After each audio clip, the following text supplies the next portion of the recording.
नमस्कार TV9 मराठीमध्ये आपल्या सगळ्यांचं स्वागत। मी निखिला पाहतोय देश महाराष्ट्र आणि बुलेटिनची सुरुवात मोठ्या बातमीनं। बातमी आहे ती उज्ज्वल निकमांच्या उमेदवारीची। मुंबई उत्तर मध्यमधून उज्ज्वल निकमांना भाजपकडून उमेदवारी जाहीर करण्यात आली आहे। TV9 मराठीच्या बातमीवर शिक्कामोर्तब झालेला आहे।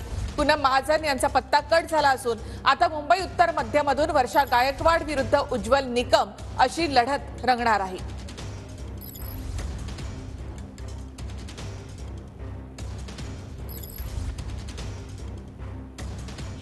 माझ्यावर मोठी जबाबदारी आहे याची मला कल्पना आहे।